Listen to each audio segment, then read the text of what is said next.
They'd been found in a parallel universe of sorts. While working towards wormhole generation, scientists had accidentally punched a hole into a universe that was almost indistinguishable from ours. The creatures they found traversing the stars there were unimaginable horrors. Smaller ships, but far more numerous, crewed by behemoth abominations.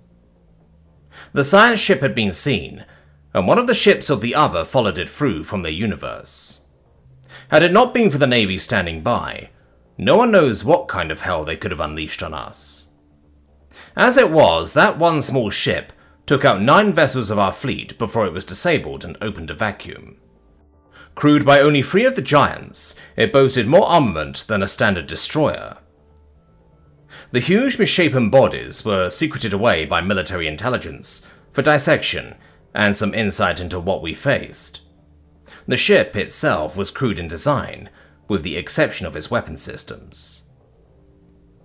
It could easily be outrun by anything in our fleet. The most telling, though, was the lack of any way to generate faster-than-light travel.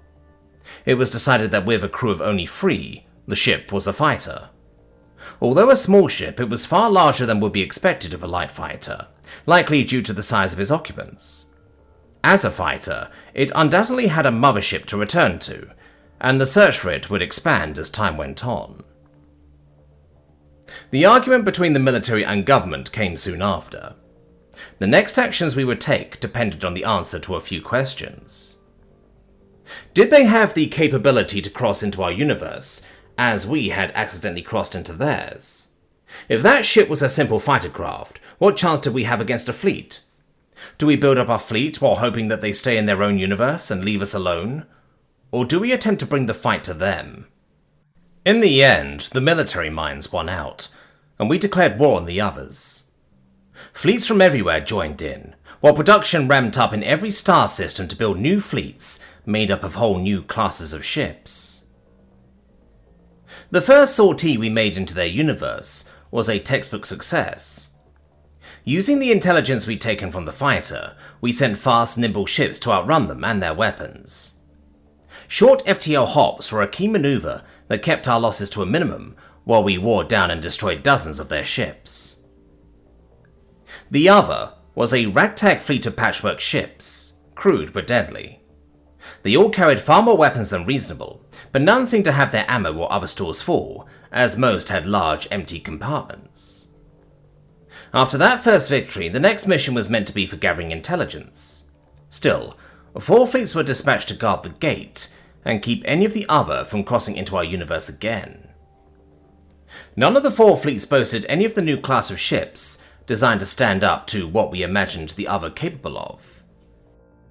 That on its own wouldn't have been a problem, except that the gateway opened in the middle of a system swarmed with the other. No sooner had they passed into the normal space of the other universe than the firefight started. Whatever we'd imagined their motherships to be, what we encountered was so far beyond that as to make our imaginings laughable. This was not the ragtag fleet we destroyed in our first mission. These monstrous creations were, for a lack of a better term, eldritch horrors. Invisible light, radio, and microwave, they disappeared. More detectable by the absence of light and their gravitational signature.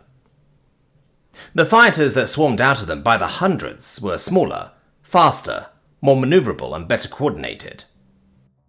On top of that, they were every bit as ephemeral as the big ships, detectable most by their slight gravity. The biggest of the ships outmassed an entire fleet, and yet was so maneuverable as to keep withering fire aimed at our ships, even through our short FTL hops. When the flagship of the First Fleet, the pride of the Navy and command center for the mission, was ripped in half by a ship that was more like a giant gun with engines, the order to retreat was called. 4 fleets went into their universe, and 2 partial fleets came back. We gathered intelligence, but not of the sort we'd hoped for. Whatever we first encountered must have been far on their frontiers, manned by only a token force of scrap. In addition to that, we learned that where the gate opened in their universe was more to chance than we expected. The fleets had been expected to appear in a space between star classes. Instead, The gate opened a few thousand light-years distant of the selected point. Attempts to open a gate to the other universe in other locations failed. Some quirk of the local fabric of space-time in the original gate's position left it best suited for that. It was not long before the new fleets came online, and gathered at what became the most heavily guarded spot in the galaxy, at least, if not the entire universe. While the politicians were still busy trying to spin the defeat as anything but, and the military was still licking its wounds, the first incursion into our universe by the other happened. From the gate, a single drone emerged and was vaporized by one of the new destroyers in fractions of a second. That was all the impetus needed for the politicians to back another attack, and for the admirals to set forth against the other again. 9 fleets, composed of whole new classes of destroyers and battlecruisers and carriers, poured through the rip in the fabric of space-time into the other universe. This time they emerged somewhere unpopulated. They found themselves in a void between stars and star clusters.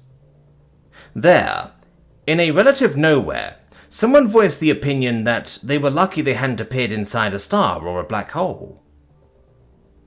While that crew member was still being dressed down by their captain, gravity alarms went off throughout the fleets.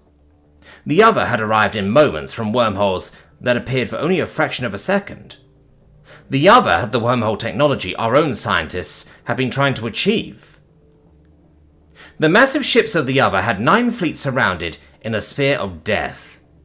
Any ship that fired or moved was obliterated. When the admirals finally stood down to accept their fate, a transmission was sent to all the remaining ships before they were forced back through the rift into our own universe. The war effort ground to a halt while the message was deciphered. Not that production slowed any, as 6 more fleets were completed in that time. The new argument between the politicians and military became what to do with the message. Share it with the populace? Bury it in the deepest vault? Call their bluff? Assuming it is a bluff. One of the creatures stood, hideous to the point it triggered some deep primal part of the brain that makes one want to evacuate their bowels and flee. It spoke their eldritch language, all gurgles and gasps. We've been looking for intelligent life for a while, and it would be nice to have a friend. We see that you cannot be that friend to us. You're not ready. When your home planet has orbited your home star 100 more times, you may come back and try again in peace. Until then, any incursion into our space, with more than an unarmed goodwill delegation of 12 individuals, maximum, will be met with swift retribution, including the takeover of your worlds and the total disarmament of your military. This is your first and only warning. Your first incursions into our space, we were willing to forgive and forget. Hunting pirates is a time-honored tradition, after all. Your actions during our annual naval exercise, however, are unforgivable at this point. Any further armed entrance to our space will be taken as an explicit declaration of war against the Terran Alliance. Vice Admiral Grace Evans, TA Navy, signing off.